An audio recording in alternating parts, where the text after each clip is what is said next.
Boom, boom, boom, boom. As you can tell, I have no intro this week. And I also have no Eric. I have Kojib. Say hi, Kojib.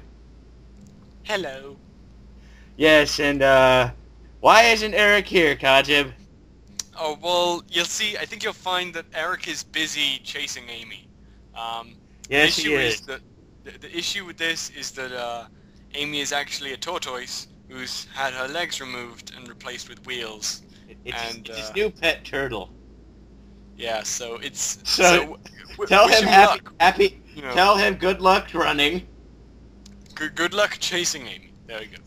Finding Amy. Go have fun chasing Amy. He's not gonna understand that one. He never understands any of them. Oh, the bear fight, that's perfectly realistic, but, you know, reference to one of his favorite films, no, crazy. I don't know. He's probably, for all we know, he's gonna be, like, really depressed. He'll see the messages and be like, son of a bitch, what'd he say now? Okay, so, our first story. The troops are out of Iraq, everybody! Wait, man, that's not in our jurisdiction, is it? Yeah, and, another thing I'd like to point out, our troops pulled out, you know, a couple of years ago. Shut up, Kojib. So, we just wasted 30 seconds with that. Real comic news! There's gonna be a Warriors 3 miniseries. Woo! You see, now, I think this is cool. Well, I think it's cool too, but it's just them like, hey, let's make Thor Deadpool in a way. And like granted, they're doing the same thing with Captain America, but yeah.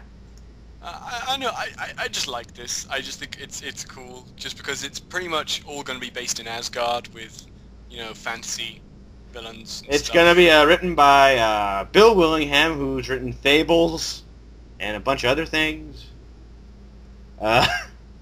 Well, the most important thing's Fables. That thing's been around for almost 100 issues.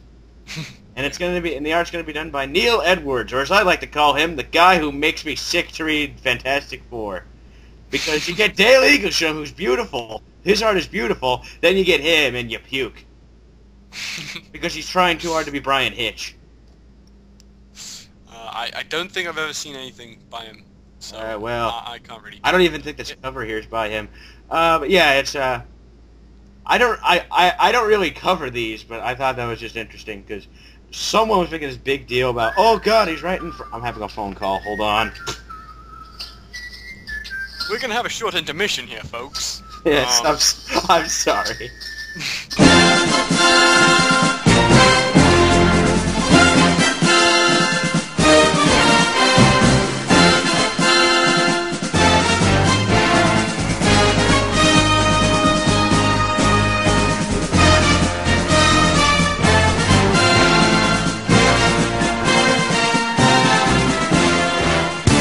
Hoping you enjoyed the intermission music. I'm really hoping there was intermission music.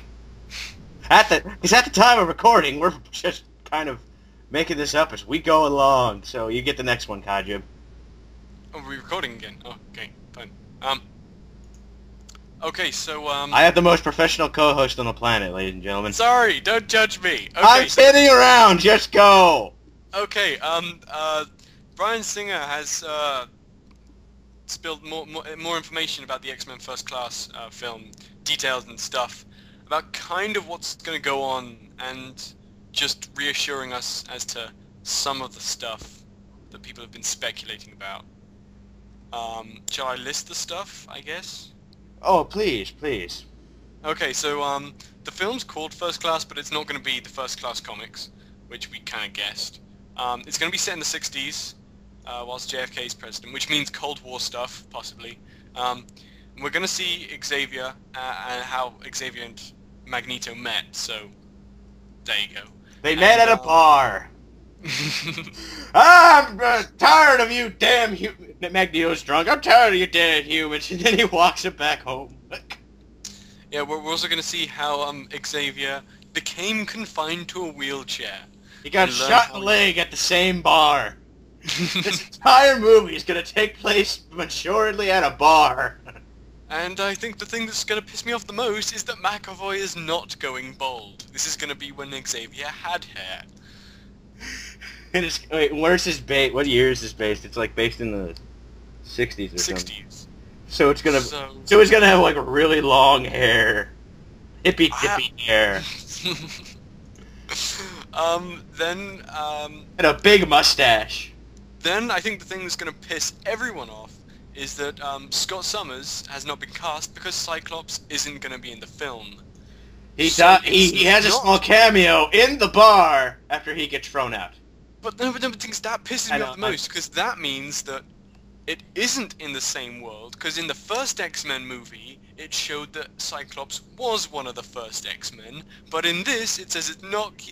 This says that it isn't in the same universe, but later on, it says that the costumes are more comic bookish than the other installments, which implies that it's still the same world. They don't know or care anymore. Jean Grey's also going to be gone. No! Oh, well, like, and upon checking this, that means apparently Beast is the only actual first X-Men, like, in comics, to be in this goddamn movie.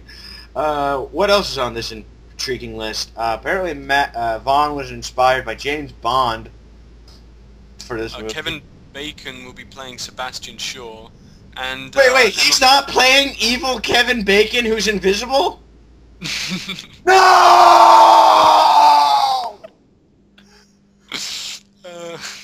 No! I'm sorry. And it's the first filming will be done in Oxford because Xavier attended university in the 60s. Why do I have a feeling they're not going to have this 60s thing consistent? You're going to see a guy with an iPhone somewhere. There's a guy checking his email. You and me are talking on... Yeah, though, there's... Oh my god, that's a good point, because they really didn't have internet, did they?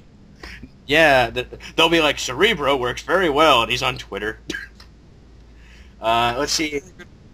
Yeah, let's see. Filming will take place at least in the U.S. and UK, but Russia will still be represented. And, let's see here. Singer says, there are characters in the film that haven't yet heard about. I assume he doesn't mean just... Yeah. I'm gonna hire that guy. The janitor. He's a perfect actor. You know what this says to me? This says to me that they're doing far too much, because honestly that means we're gonna have a Professor X origin, which means we're gonna have to have Juggernaut included somehow. Oh no, because if it is in the same universe, Juggernaut's not related to him at all, so... Yeah, I suppose that's a good point, but if we're following the same thing, he's gonna go to Korea, he's going to come back... Because that's where the bar is! Thing is, we're gonna have... He might meet Shadow King in Egypt, and shortly after he goes to Israel and meets Magneto, so we're gonna have all of that, and First Class, and the Hellfire Club, because we're having Emma Frost and Sebastian Shaw. Let's throw in the Skrulls while we're at it, let's throw in Zod, we're gonna throw in everything! This is just a... Oh, by the way, I want to see Kevin... If Kevin Bacon is playing Sebastian, I want to see him rock the sideburns. I mean, like, thick mutton chops. I want them. If he can't play evil, invisible Kevin Bacon, I want him to rock the mutton chops. Mutton chops are the most important thing. Mind you... Screw his powers, we need the mutton chops. I seriously can't see him as Sebastian Shaw, though. But that's just me. I can't... Well, I can't see... odds are he'll be the best example of why the hell is Kevin Bacon wearing all that stuff, or why does he have sideburns? Oh dear. Because that's my common problem with, like, figuring out who should play someone. I'm gonna be too busy thinking, that's that guy in a costume. That's pretty much all of the Sam Worthing films summed up, in my opinion. So, the next one. Now, this one isn't particularly important, but we're following up on something that me and Manos, another great co-host, like he needs our endorsement. I approve of the real Manos. Not the fake one. He's a dick. He yells at me. I was gonna actually record with him, but he snubbed me, and He put my phone number on Twitter. No, wait, that was Justin Bieber. God damn it. And I don't know if you know the joke. So, the story before was, Fred Van Lente said he was writing an Avengers book, and this is what it's going to be. 3-issue series called Chaos War Dead Avengers. It's a tie-in to another Marvel event. Woohoo. It's gonna... We're not having any events at Marvel. Andy Diggle, go! He's right here, by the way. Hide! Hide! Run! Cover up the Shadowland posters! Oh, we're not going to mention Shadowland. Anyway. Yes. We're not going to mention that later. It's going to feature a bunch of previously dead Avengers, like the original. If you want to check it out, I'm not particularly into it because it's a tie into an event, and I've read Lente's a good writer and all. Stuff I've read by him is great, but you can check it out if you want. It sounds kind of cool. Really assemble Dead Avengers. Or Dead Avengers assemble. They're at the graveyard. I summon you! It's terrible. And they're gonna use it. They even said in the last issue, that's when they're gonna say it. How stupid is that gonna sound, Dustin? Personally, I think it sounds like something they would have came up in the 90s. Dead Avengers. Written by Rob Liefeld. Next story, Kojib. That doesn't contradict what we said 5 minutes ago. Okay, so, talking about Daredevil, it seems that not specifically cancelled as such, but a lot of Daredevil fans are pissed because, well, they appear to be ending Daredevil. Pretty much. Killing off Matt Murdock, essentially. Well, here's the thing that I'm kind of thinking about. It's okay. Here's how the description. This is what the solicitation said. A Shadowland tie-in final issue. Now, many people are actually kind of wondering if that means if it's the actual final issue of the series or the just final tie-in issue. But here's the thing I want to point out here. Last year, they renumbered it, and they're canceling it 12 issues into the renumbering. What? God damn it! Why? Well, granted, they renumbered Avengers at 500 and canceled it at 502 to do New Avengers because it was a double arc. That's dumber, but yeah. And the thing is, there's going to be the A Man Without Fear miniseries, something like that in December, and we probably will be getting a #1, and probably. Oh, by the way, we're gonna have another retarded renumbering story after this.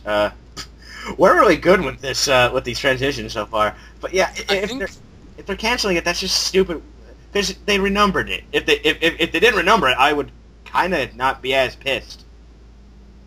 Thing is, the issue with this is that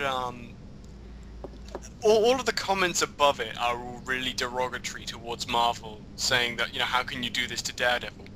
The thing is, Daredevil is the one character, and he's never had a happy ending. Even in Man Without Fear, that was barely a happy ending, if anything. It was hardly even an up. The sole purpose of Bendis' run was to make him commit suicide.